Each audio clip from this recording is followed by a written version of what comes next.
Shalom Bapak Ibu sekalian, salam sejahtera untuk kita semua. Saya berharap saudara di dalam keadaan yang tetap baik dan sehat. Nah, hari ini saudara-saudara kita akan sama-sama membahas tema tentang jangan bersumpah. Jemaat yang dikasihi Tuhan, benarkah jika orang sering gampang bersumpah, sebenarnya ia sedang mencoba membuat orang lain itu percaya pada apa yang dikatakannya? Atau dengan kata lain, ia sedang tidak dipercaya, sehingga harus menambahkan kata sumpah di dalam perkataannya? Atau kadang-kadang bisa jadi dia menggunakan sumpah untuk menutupi sesuatu yang tidak ingin diketahui orang lain. Nah, masih dalam rangkaian khotbah pengajaran Yesus di bukit, kita akan mencoba mendalami tema jangan bersumpah. Saudara, bacaan kita diambil dari Matius 5 ayat 33 sampai 37. Di sana dikatakan, "Kamu telah mendengar pula yang difirmankan kepada nenek moyang kita, jangan bersumpah palsu, melainkan peganglah sumpahmu di depan Tuhan. Tetapi aku berkata kepadamu, janganlah sekali-kali bersumpah baik demi langit, karena langit adalah tahta Allah, maupun demi bumi, karena bumi adalah tumpuan kakinya, ataupun demi Yerusalem, karena Yerusalem adalah kota raja besar. Janganlah juga engkau bersumpah demi kepalamu, karena engkau tidak berkuasa memutihkan atau menghitamkan sehelai rambutmu. Jika ya, hendaklah kamu katakan ya. Jika tidak, hendaklah kamu katakan tidak. Apa yang lebih daripada itu berasal dari si jahat." Nah, saudara, apa yang diajarkan Tuhan Yesus di sini tidak akan mungkin kita pahami dengan baik tanpa mengetahui hukum Taurat dan tradisi Yahudi tentang sumpah. Yesus tidak sedang mengutip larangan atau perintah dari Tuhan, melainkan menyikapi penafsiran Farisi tentang sumpah ini. Nah, Yesus memulai di ayat 33 tentang ajaran Taurat tentang sumpah. Di sana dikatakan Tuhan melarang bangsa Israel untuk menggunakan namanya dengan sia-sia. Itu tertera dalam hukum Taurat di Keluaran 20 ayat 7. Termasuk pada saat mereka mengambil sumpah di dalam Imamat 19 ayat 12. Pada saat seorang mengambil sumpah atau nasar di hadapan Tuhan, orang itu tidak boleh melanggarnya. Itu konsekuensi, melainkan harus menepatinya. Poin yang sama juga diajarkan berulang-ulang di bagian Alkitab lain, misalnya dalam Mazmur 50 ayat 14, Sakaria 8 ayat 17, saudara bisa membacanya. Dari semua penggunaan ini terlihat bahwa sumpah itu adalah sesuatu yang serius, yang tidak boleh main-main. Bersumpah tidak boleh dibatasi pada sekedar janji. Sumpah juga tidak terbatas pada nasar.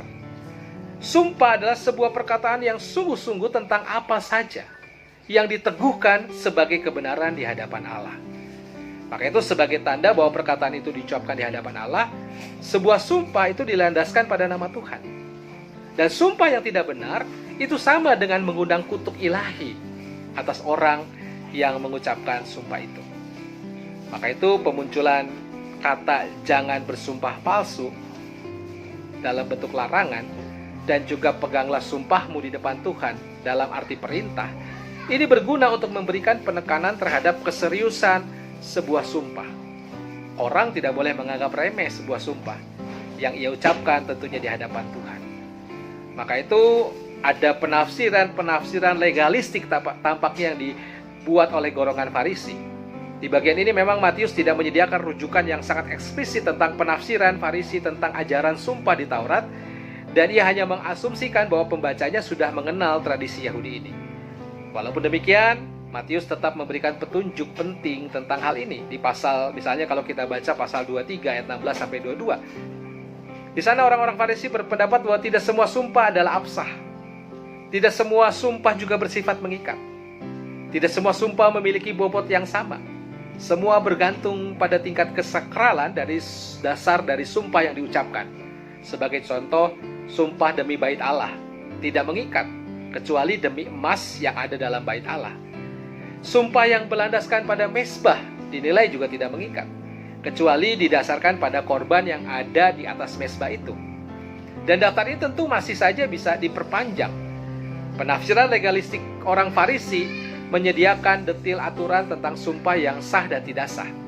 Dengan kata lain, golongan Farisi telah menggeser kekuatan sebuah sumpah, di mana dasar sebuah sumpah terletak pada formula atau peredaksian dalam sumpah itu. Apabila sebuah sumpah tidak menyebutkan secara eksplisit nama Tuhan atau benda sakral tertentu yang dianggap sah, maka sumpah itu dipandang tidak berbobot. Jadi yang dipentingkan mereka bukan kebenaran suatu ucapan, melainkan konsekuensi dari ucapan itu, mengikat atau tidak. Nah, sesudah di tengah situasi budaya seperti inilah Tuhan Yesus mengajarkan tentang sumpah dalam konteks kerajaan Allah. Bagaimana para pengikut Kristus seharusnya menyikapi sumpah.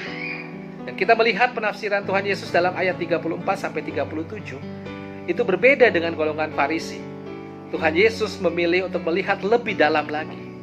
Yang ia soroti adalah esensi dari sebuah sumpah. Untuk apa seorang perlu mengambil sebuah sumpah?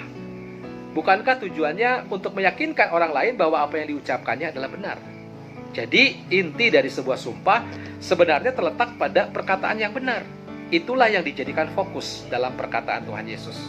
Maka itu pertama Tuhan Yesus melarang sumpah di ayat 34-36. Saudara, larangan ini diberikan penegasan melalui kata sekali-kali, yang artinya kita dilarang untuk mengucapkan sumpah sama sekali. At all, semua nggak boleh.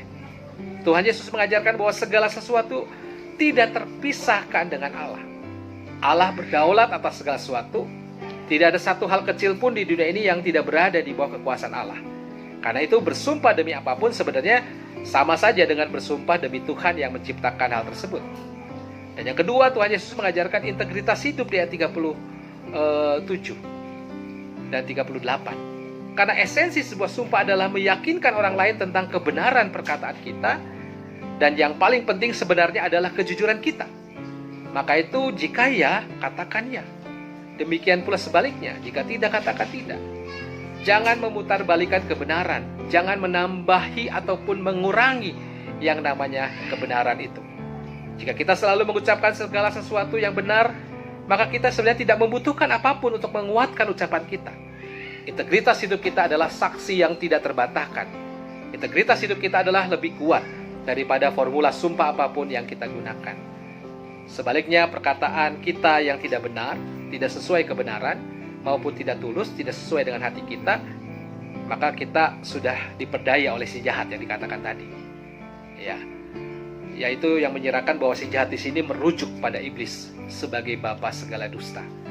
Maka itu saudara, sebagai anggota kerajaan Allah, kita wajib hidup berbeda dengan dunia yang dikuasai oleh si jahat. Perkataan mereka adalah dusta. Perkataan kita mestinya selaras dengan realita, dengan apa yang dinyatakan sebagai kebenaran. Kebohongan adalah kebiasaan mereka. Ketulusan adalah kebanggaan kita. Sama seperti Allah yang janjinya selalu ya dan amin, demikian pula kita anak-anaknya harus juga tetap menunjukkan integritas yang benar dalam hidup kita. Maka jangan pernah bersumpah. Kalau ya, katakan ya. Kalau tidak, katakan tidak. Dan lebih baik adalah bangun integritas kita, supaya apapun yang kita katakan tentang kebenaran, orang lain bisa mempercayainya. Tuhan memberkati kita. Amin.